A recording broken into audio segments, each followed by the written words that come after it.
Wangidala nkulunkulu ziloko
phambi kwenu uloni maphumulo thempele isiphuweni umshumayeli umgcaba umkhokheli mamthuli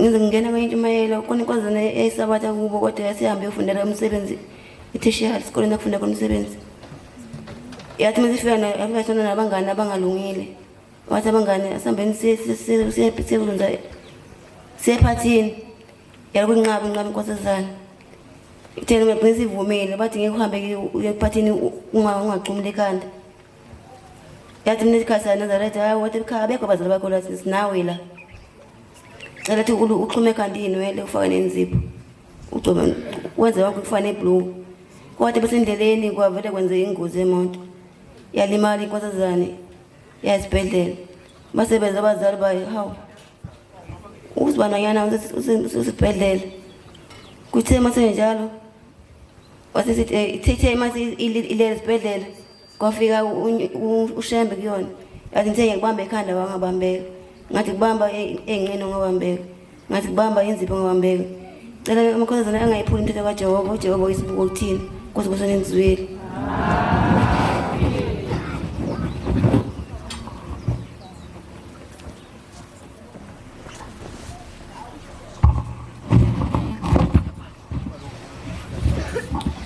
Thixo wami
ngiyayikhetha inkosi yasebuhleni bamama Nazaretha uNyazi lwezulu. Lo mfana oguqela ngingwakwaQabe Sibongwe igama Mkhanyisana imbali Thempeli. Amen. Siyabonga obaba bethu ukuba basethembe sizingane. Basethembele indaba kaShembe inkulu kangaka nabo ingengangabo. Kodwa esikubonga kakhulu ukuthi basethembile ngathi uNkulunkulu wasephameni nathi singethembisa. Futhi singathembeka kuShembe. Njengoba sizingane sengathi uNkulunkulu futhi ngasenza asiphe inhlonipho singayiboni sekukhona esikwazi ukwenza okukaShembe kodwa sihlezi njalo sibancane. Mangikhuluma le ndaba yenhlonipho ngelinye ilanga kwaba khona indoda yayingekampanzi Sibongo. Yasebenza le ndoda kuthiwa mayisebenza la isebenza khona ebese kuvela isikhala emsebenzini. Umlungu efuna umuntu ozomqasha bese sithi Mpanza. Nginesikhala kodwa nginesikhala somuntu oyedwa. Kodwa umuntu oyedwa engimfunayo ngifuna umuntu ofana nawe. Ngifuna umuntu oyikholwa. Ngikunika ke umsebenzi ukuthi ungitholele umuntu ofana nawe, okhonza nawe, oyikholwa njengawe. Ihambe lensizwa yakampanza. Ibisibona insizwa eyethembayo naye ukuthi cha yahamba u23 yenza konke ayikho into engakwazi ukuyenza. Akukho lapho eyazi ukuthi iyasalela khona izonke izinto engaShembe yazenza. Ibisikholelwa ukuthi impela uyakholwa. Ihambe le ndoda ukuthi ngakusasa ifake emotweni yayo bisithi asambe. Umlungu uthena nginomsebenzi kodwa uthe ufuna umuntu oyiNazaretha, ufuna umuntu okholwayo njengami. Bangene emotweni mabe afika emsebenzini. Abantu bathi mabeqhamuka. Athi umlungu Mpanza akusiyena lo muntu engimfunayo. Akakholwa lo muntu. Athi Mpanza kuyena umuntu ebengimfuna ngithena ngifuna umuntu ofana nawe. Akafani nomuntu lo, akafani nawe lo muntu. Ayikho into ebengayenza, ayikho into lensizwa yazi ukuthi ayiyenzi kwenza konke. Kodwa mayiqhamuka umlungu uthi umlungu akakholwa lo. Ngiyakholwa yini mina? Wena uyakholwa yini?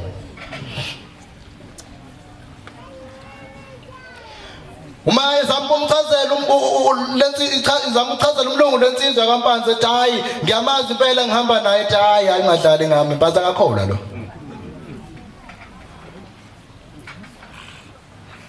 Hayi ixakeke lensizwa hayi bisivele inika imali lensizwa uthi ayibuyele ekhaya. Ithe mayilele ebusuku. Base kufika unino izalayo kaseke emhlabeni. Mayifika umama ebusuku ebesethi ngakutshela ngathi kokugcina mina.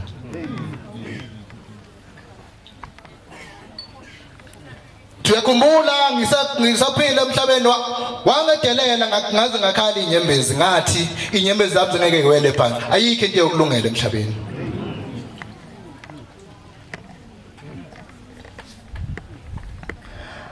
Uthi lensizwa uthi incenge lensizwa imncenge unina ithi uyabona besethi unina yabona usukwenzile konke oyonikela kuShembe kodwa uma uyibuthi uyibeka imali etafuleni bese ngiyayibamba. Ngoba wangedelela. Lensizwa uthi ngamncenga umama, ngamncenga wayesethi kulungile mfana wami ngoba usiwazana noShembe. Inkosi ikubusize. Wathi ngiyakuthethelela.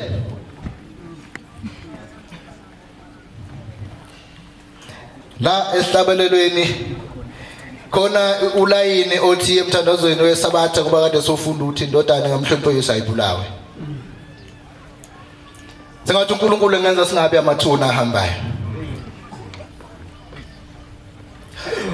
uma eseyincangile ebesiyafona lensizwa kaMpanza besithi lalela Mpanza ufikile umama wami ebusuku wangitshela ukuthi yonke kunje ingenxa yokuthi ngamadelele saphile emhlabeni kodwa ungithethelele wasethi kulungile sivuke sihamba siphinde siyobona ukuthi umlungu uzothini namhlanje ngoba inkinga yakho mhlawumbe sixazululekile uthi thela beqhamuka ngosuku olulandelayo senza nalesi wasethi Mpanza nanga umuntu ebengithanda ngiyamfuna mina wathi umuntu ebengifuna umuntu onje hayi lona bongifele nazo la kusiyena nanga umuntu ebengimfuna ngithe bengifuna umuntu ofana nawe nanga umuntu ebengimfuna sengathi uNkulunkulu wasekuphameni ngaseba singabatwana siphe inhlonipho sikhuliswe ngenhlonipho sihloniphe obaba abaphambi kwethu sihloniphe abazali bethu emakhaya ngathi uNkulunkulu engaba nathi inkosi busisene ezweni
Inkosi enkulu esephameni unyazo yezulu.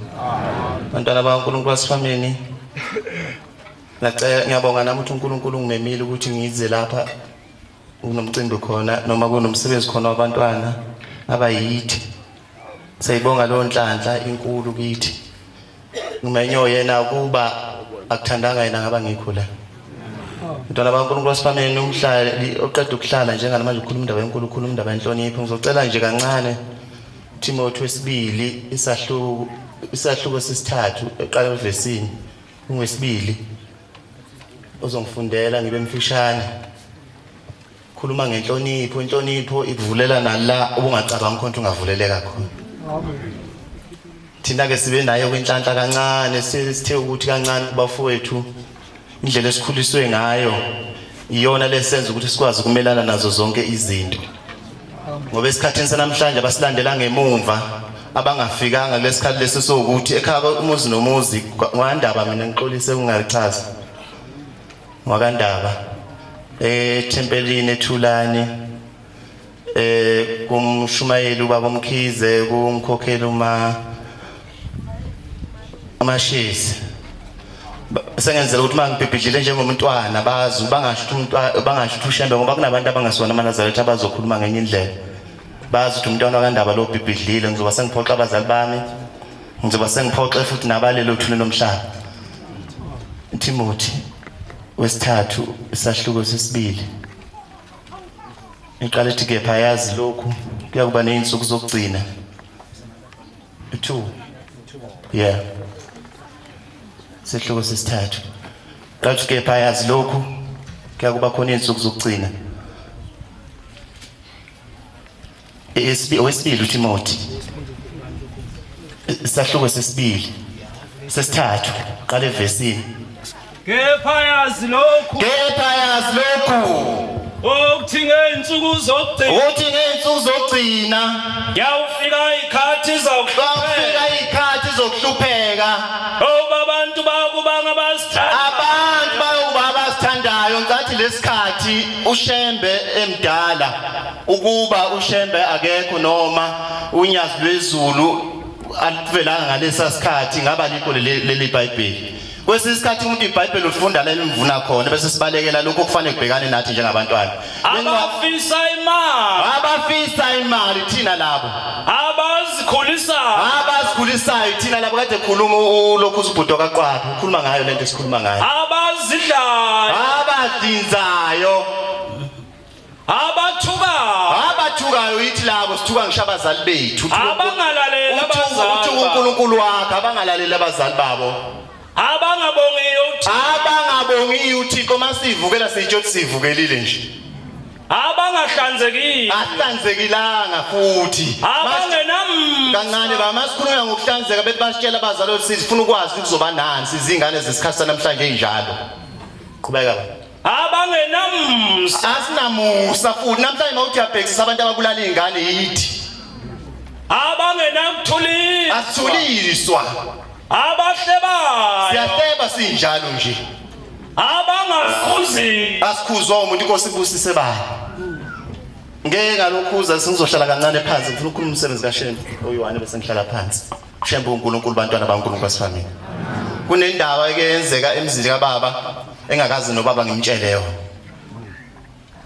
ke kwathi lo oweze ekhaya ngenkomo zikaBaba onganile wangitshela indaba enkulu uyavuka ekseni uyakhala ngithi yini ngizokuzwa kanjani manje masukhala uthe angazi noma kufanele ngikhala noma ngijabule ngangikade ngeke umshumayeli uBaba uGcaba esiphiweni ngathi hayi ngicela umthandazo baba umshuma ngisakhumbula uma ekhona ngase ngithandaza ngedwa ekhaya mangithanda nangu baba umshumayeli uthi wayekhona ngathi sengithandaza ngedwa ekhaya uShembe ngicela kuyisa impendulo akhulume kahle nalengane enganile ngoba sesibathathe sithi nabantwana esobazala bayosimela ngoba noba benethemba nathi singazi ukuthi obaba bezukhamba bese kuphela ngalento nakuthini ayi ngicela umthandazo ngicela uNkulunkulu kaShembe angene kulengane yabantu ziningi izinto negigabe sezimenza phelelwe amandla nokuthemba uShembe ngiyazazi nami zingifanele ngihlale ngiduduza ngapha nangapha mangithandaza ngithi asithandazeni uvela athi hayi ngizobuya ngibuya ngisathemba ukuthi khona into kaShembe ngamceba kuyena uShembe ngathi akafike kahle kuyena abuyisa impendulo uShembe osiqu sihlanu unyazi lwezulu kade lawakhona abantwana baNkosi njoba athi ubuya ebe unumber 5 akasiye number 5 unumber 1 unumber 5 bantwana baNkulunkulu wasiphameni ebusuku ngesonto ngalala ngomsombuluko ekseni wasengilokhuza wasengithinta uyakhala ngithi yini kwenze njani ngizokuzwa kanjani manje ukuthi ukhaliswa yini uthi hayi ngibone umqano wedlela kusuka wathi makusuka elokuzaneni esiphingo la kuqala khona ulwandle ngakukhombisa la kusuka khona kube sangathi kuphunyuka ulwandle maniphunyuka ulwandle uthi ngase ngimbone uShembe omqalo wendlela uthi uShembe omqalo wendlela uvele kwangathi kuphunyuka ulwandle laphunyuka la igqiba yonke imizi kuthe mase kufika ekhaya uthi wona gibele esihlahleni nobhuti omncane uthi manje gibele esihlahleni ngathi hayi thathani lokhuza ama TV nani kuze kulokhuze kungaphazamiseki uthi waselokhuza kwaseqhamuka ihashe uthi ihashe laqhamuka la ihashe la uthi laqhamuka ihashe elimpunga lafike lama uthi la lama khona ihashe walikhomba ibala ukuthi ekhaya kum kanje unqalo endlela bemla ihashe limla uzofuna ukumvezela ukuthi mntanami konke okwenzakala ngiyakubona futhi ngubhekile kwenziwa yini bantwana beNkosi uthi wafika umqalo wendlela uthi wangibona ngathi ngiphethe induku wathi mkhonyana letha na induku kini uthi waseyithatha umqalo wendlela waselokhuza wasekhomba ngesandla akakhombanga ngenduku uthi lwasesondele kakhulu ulwandle eduze kwendlu le yami uthi waselikhomba uthi lwasehletha ulwandle waqeda wasehleka uthi saseshayela ukhuza sashawula yini sasesikhuza ingcwele uthi ngahlebelela ihlabelela ngasikhumbula ukuthi ngahlebelela isithini kodwa wavuma uthi emva kwalokho uthi bese ethi uyasibona thina boShembe wathi mntanami inkinga yakho ngiyayibona inkinga yakho mntanami kodwa kumele ulungise wathi ngiyayibona inkinga yakho nenkinga yabantwana wathi unenkinga yabantwana sekubhlungu kuwe wathi into ezokwenzeka inkinga kuyofanele ukuthi ubalungisele abantwana balungisekanga ngangade ngitshela ubaba ngithi baba kunento engiyibonayo abantwana ngcono obukhona baba abantwana balungisekanga wathi usho ngani ngathi baba abantwana balungisekanga ngibonile bantwana baNkulunkulu basifumene uShembe ngeze bemfishana ngenqamule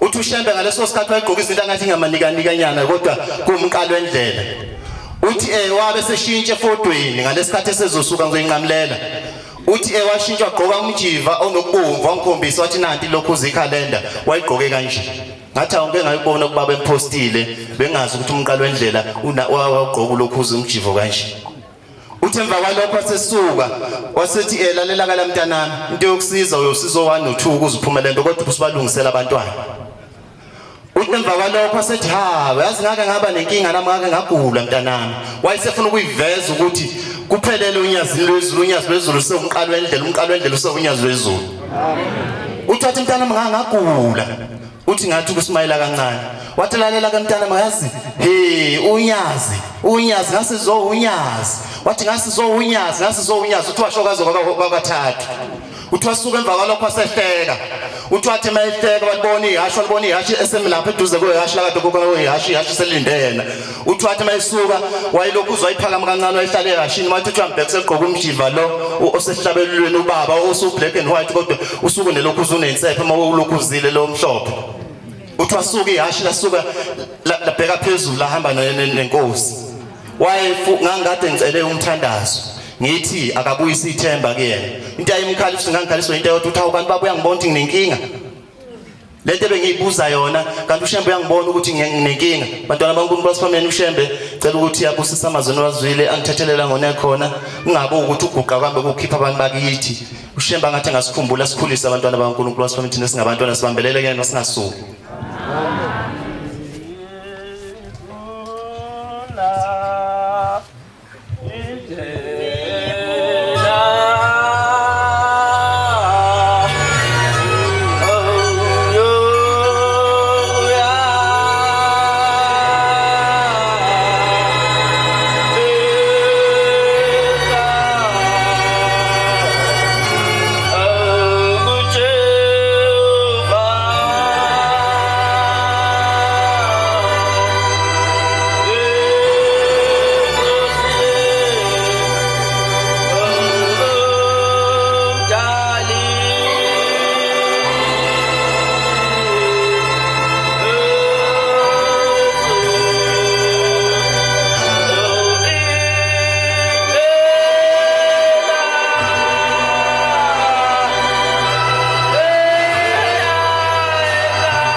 Nazareth ungubuyisa sihlabele Nkosi nibusise lokhu kephambi kwenu uvumani isibongo wakandlovu khona la eThempelini amen yo letha nginovalo kodwa ngicela uShembe angiqedele uvalo kube ukuthi konke engizokusho kungabadingi balisa abantwana baShembe ngiphakama nokuyibongela ukuthi seluzilafika usuku lanamhlanje ngisenyamhlangane nomphefumulo ngicela uShembe angikhumbule angiphe ingqondo ekhaliphile esikoleni ngifunde ngiphase ngize ngidlulele ikhongenze ngifunde phezulu ethi nomama ekhaya edlule emhlabeni kodwa ebese ke wajabula ngami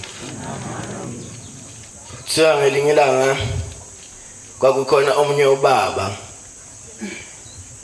lo baba siwa wayenamadodana amabili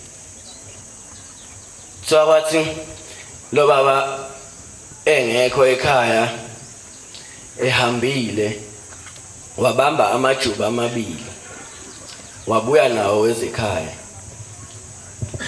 wathi mefika ekhaya ngakusasa ekseni wabiza lamadodana wathi bafana bami thathani lamajuba niyela enasikhona ukuthi ngeke nibone umuntu nifike niwabulale bese niyabuya tsala madodana enza njengokusho baba awathatha ase ehlukana indlela embili so kwathi le yokuqala isisithele ngale kwegquma yafike yabona ukuthi ayisabonwa umuntu yalikhinya libulala so kwathi le yesibili yaze yeqa gquma amathathu ithi la mayisiyeqa igquma ingabonwa ibona ukuthi ayibonwa umuntu kodwa ikhumbule ukuthi uNkulunkulu uyayibona so athi siyeqa amagquma amathathu yabona ukuthi hayi ayikho into engizoyenza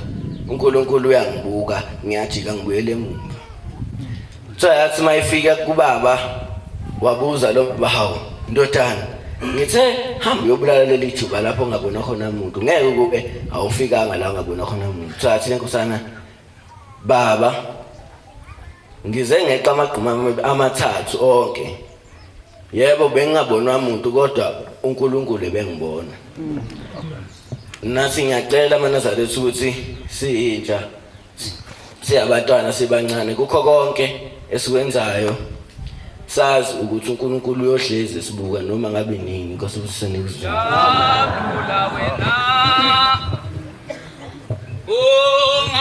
ungaboniyo umhlaba enzibo yawo olamedo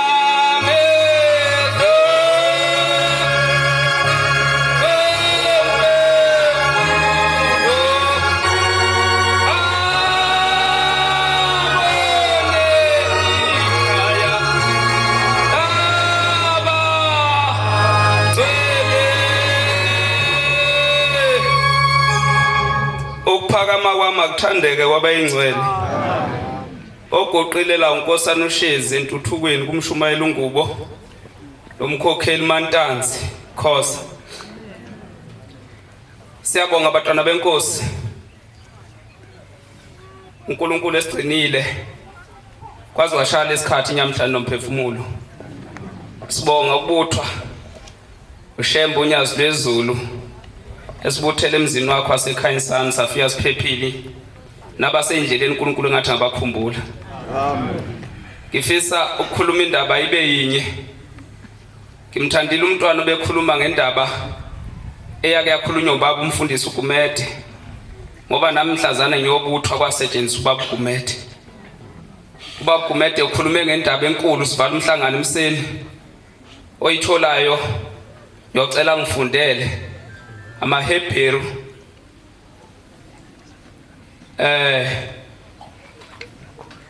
maHebheru esithathu ivesi lika 7 13:7 ngisenakho ukuqonda kahle kodwa ke ulungile ngoba indaba yakhona ikhona ngifuna ukuncikisa kahle neBhayibheli ngoba ngathi mayethinta ubaba umfundisi uGumede yayisingithinta kakhulu bakhumbuleni abefundisi bethu ethi bakhumbuleni abafundisi bethu abanishumayeza izwi likaThixo abashumayeza izwi laThixo niqonde ukuphela kokuhamba kwabo qonde ukuphela kokuhamba kwabo nilingise ukukholwa kwabo nilingise ukukholwa kwabo amen leyo ndaba yangithinta kakhulu baba umfundisi maye ekhuluma kwase kuvuka kimi lapha ukuthi khona inkomo eyake yafuywa lapha enkandla yathi mayisifuyiwe lenkomo yahlala lenkomo yayisisetshenziswa ithe mayisisetshenzisiwe lenkomo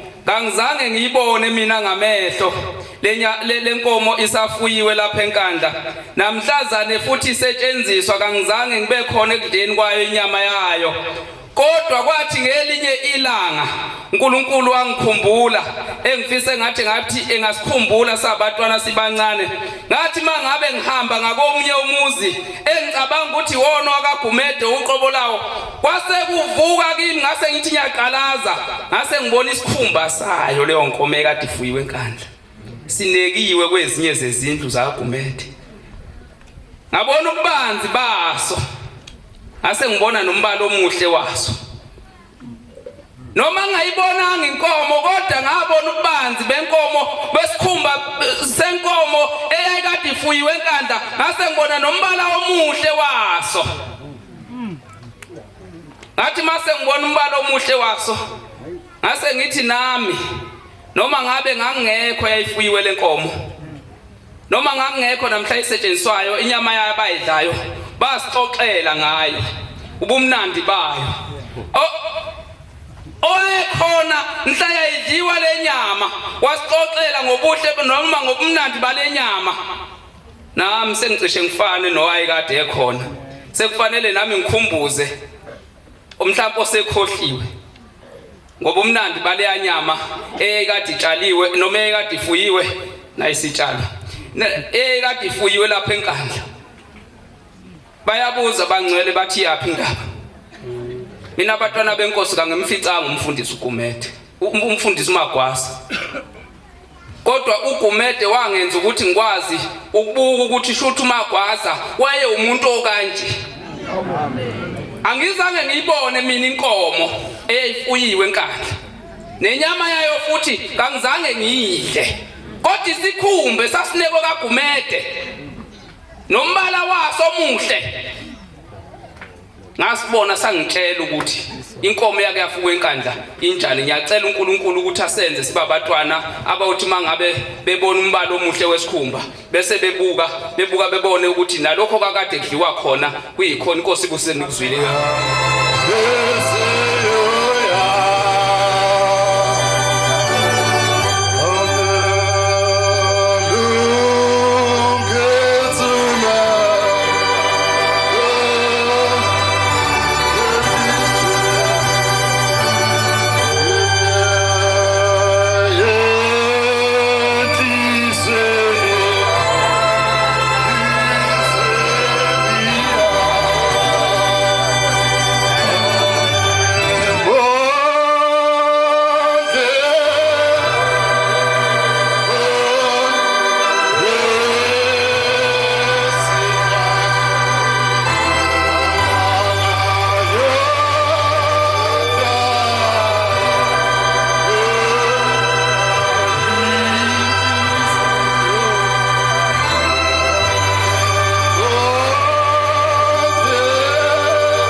Ogoqela phambi kwenu idona leka Mavundla phesheya entabeni zase Richards Bay. Bantwana basezulwini ukuphakama kwami mabekuhle kwabayingcwele. Ngiyoqala ngokubingelela abagcotshwa benkosi, abafundisi bonke abaphakathi kwiHamente, abavangeli, abashumayeli nabakhokheli neHamente yonke. Njengoba sihlangane ngendaba enkulu kangaka phakathi kwalomuzi onyasi. Bantwana abahle izindlamafa zasezulwini simenyiwe, siqale sikubonge ukumenywa ngalolu suku lwanamhlanje. Ngiyazi ke ukuthi nami ngomunye omenyiwe ngisukuma nokubonga kokhokho bomkhulu okuyibona abangikhaphela kulolu hambo lwasebuhleni. Amen. Manazaretha nami ngizoba mude, ngivele ngimude kodwa ngizoba mfushane ngoba isikhathi sesihambile. Ngiyodlula nje indabeni encane nami ngakhe ngayizwa kobaba ngoba lapha ekhaya kukhulunywa lokho kukhulunywa kuthiwa kugijinywa. Ongase kwenzeke mina ngisukuma ngiyazitshela ukuthi hayi kukhona engizokusho. Ngicela unyazi lihlale olimini lwami, amazwi amabili amathathu ayophilisa abangene lapha inhliziyo zabo zilusizi bephume bejabule njengomsebenzi wala ekhaya. Amen. Manazaretha amahle enkosini, kwathi ngelinye ilanga sixoxela abadala kwakhona insizwa eyinhlalisuthi eyakhulela phakathi kwalomsebenzi omuhle wasezulwini. Ngobude bendlela ke umphako uyonakala isiZulu asitolikwa. Kwenzeka ke sikuhamba abazali njengoba sokuhamba abazali ekhaya abazali kwesinye isikhathi baye besiqoqele phakathi kwalomkhumbi wasezulwini. Kwathi mase behambile ke abazali wasale sebona ukuthi hayi no sokuphelile ngoba ukholo kwakungekho kuyena kodwa wayenzela abazali. Okungase kwenzeke nami ngiguqe lapha phambi kwenu bayengcwele ngenzela abazali bami. Manje ngiyacela ke ukuthi ezulwini ngokuguqa kwami lapha ngingakhiphi okhokho bomkhulu abalele ethuleni lomhlaba kuyibona abangisuse lese Richards Bay ngisuke ekseni namhlanje ngenhlahla ke abelungu bathi hayi kwaqondana neoff yami. Manje Manazaretha amahle lensizwa sezulwini kwathi masokuhamba abazali bayo ayi yabe sesale iyenza okungafanele noma yayingafundisiwe abazali bayo. Njengoba abase phase 6 kwasihluko 6 sithi bantwana lalelana abazali njengoba kulungile. Bantwana benkosi basezulwini lensizwa engayazi ejiyayo kodwa ngiyacabanga nje mangiyibheka ukuthi hayi yona impela yayisethe ukukhula. Kwenzeka ke sebehambile abazali umama nobabe. Yabe sisala ke isungula noma yayisilandela inkonzo ekhona emhlabeni.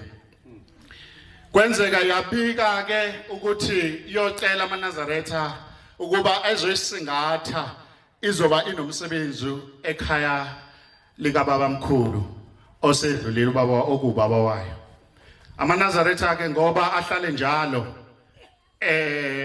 esithanda angeke zebuza ukuthi konke lo msebenzi esiyakona umayelana nani noma uqondane nobani.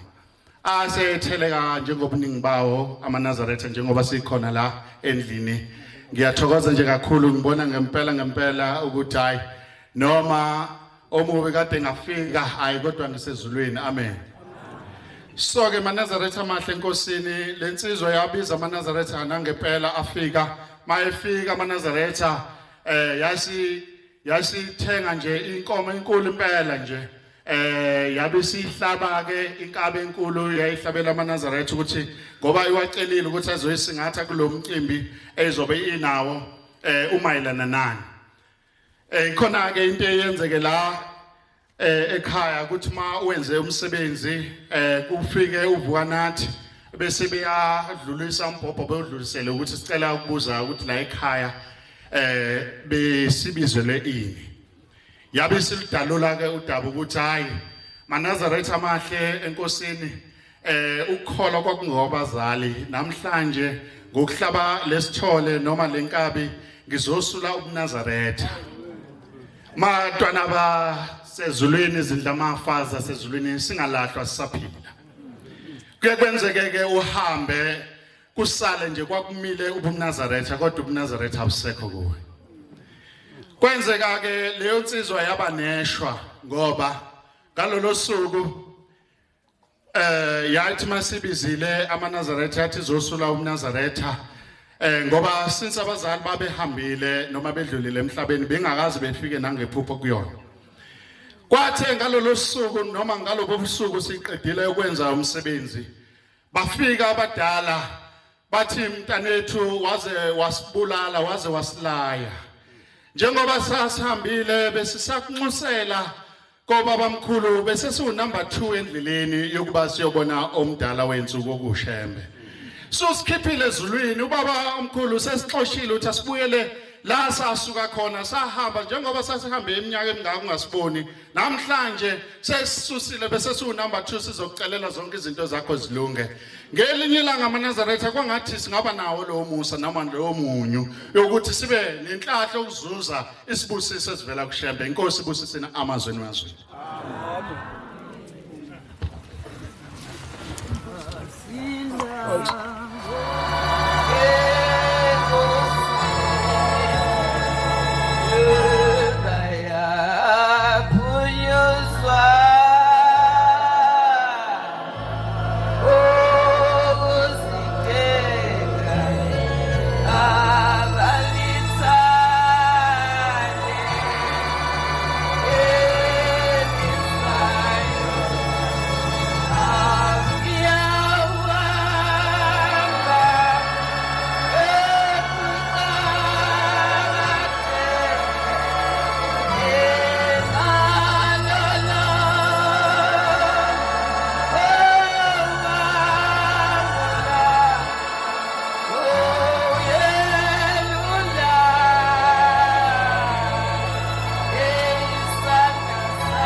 kwabangcwele.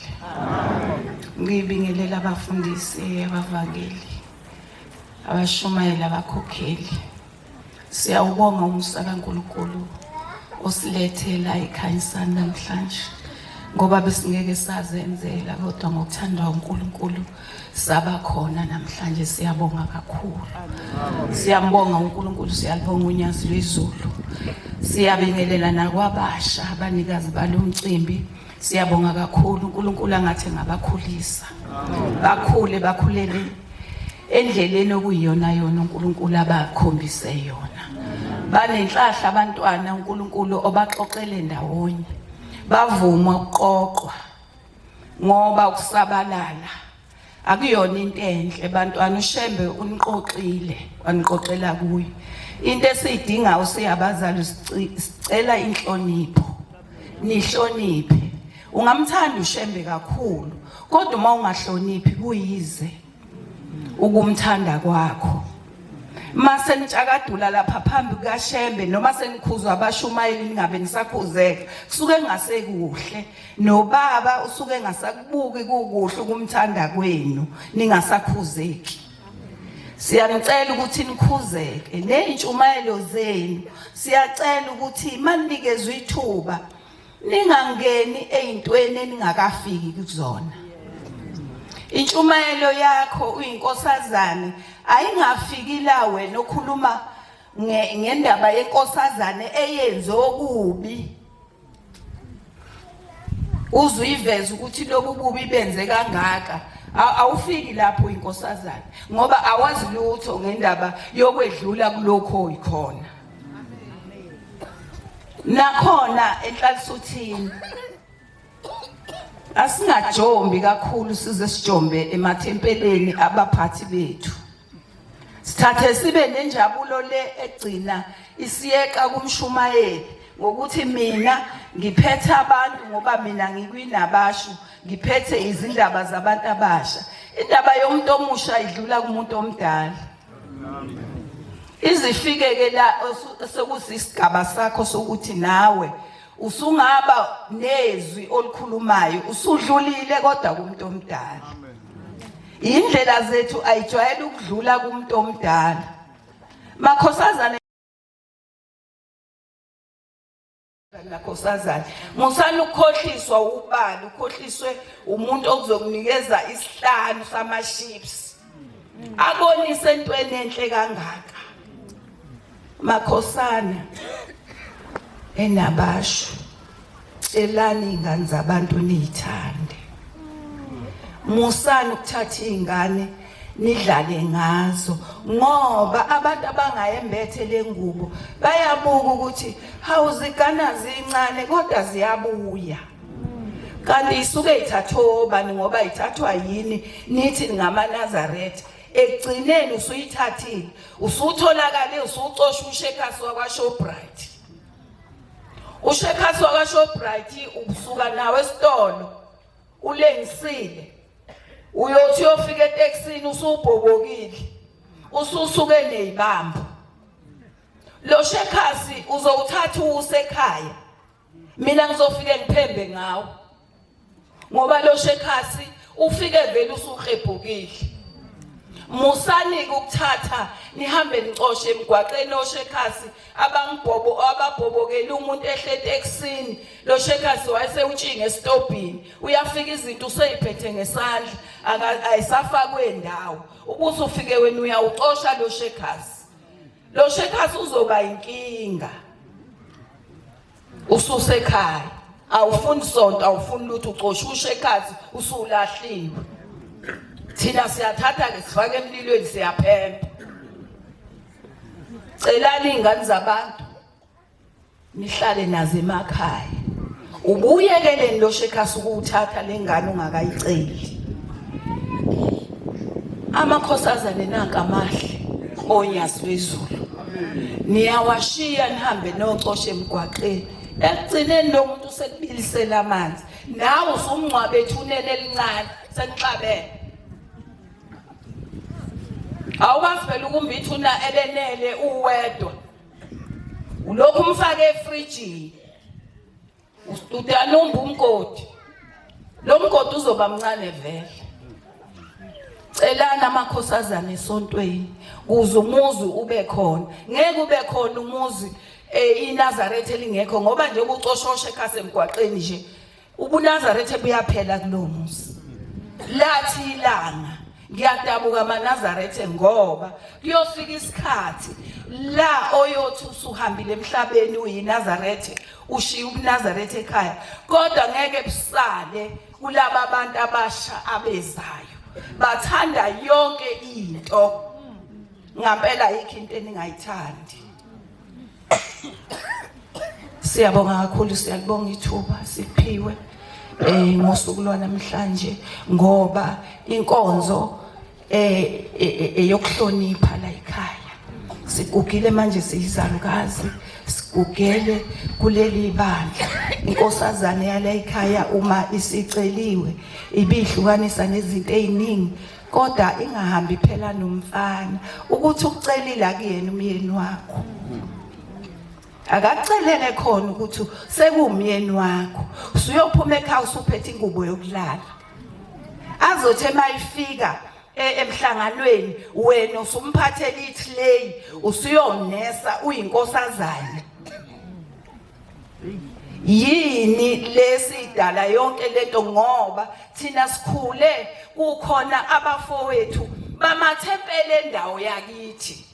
Makufika emhlanganweni uyafika umfowethu ofikayo sazi ukuthi obhuti.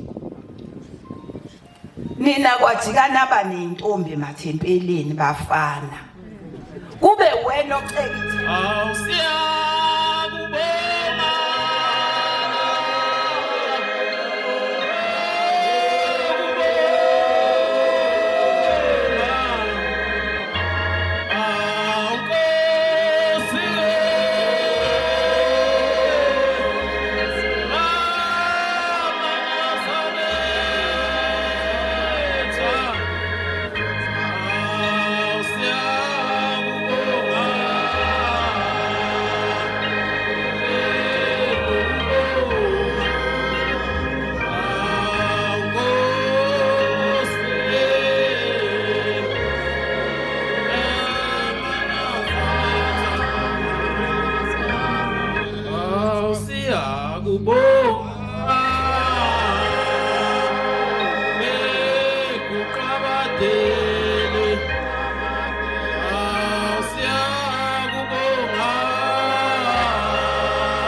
siyakubonga Nkosi Jehova siyakubonga Thixo wethu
Ngizawukhuleka kubaba bami abahle kakhulu noma bami nabazali bonke abakhona phakathi kwendlu nobuholi bami obukhona ukuthi mhlambe sicele umsebenzi lo esiyeswenze wothando ungabambezeli mhlambe njengabatwana ke indlela siyilandele ngemumva kobaba bethu noma kubazali bethu kuyoba nje obaba baye kanye nathi siye kanye noma baye kanye koba kanye nje ukuya kwethu kuze sizama ukuqoqa umsebenzi wethu wonke emva kwalokho sesiya lapha etendeni sizobe sesihlukanisa ngeindlela zakhona emva kwalo msebenzi ukuthi siya kanjani baba umshobelo untetho ukhona eduze kwami anganomba umshobelo Ndlovu sefikile yebo kuzoba ngizocela ukuthi mhlambe singakaqali lo msebenzi wothando ngithathe ithuba ngilibuyisele kubaba usihlalo wethu umshobelo Ndlovu ngathi kunezethulo okufanele zethuleke njengoba inkandla sihlangene kahle kangaka ngoba siphethwe ngabazali kufanele kungonakali ngicela ukuthatha lelo thuba nginike ubaba umshomelo uNdlovu mhlambe ngezothulo uma esekulungele ngizosondela eduze kwakhe ngiyabonga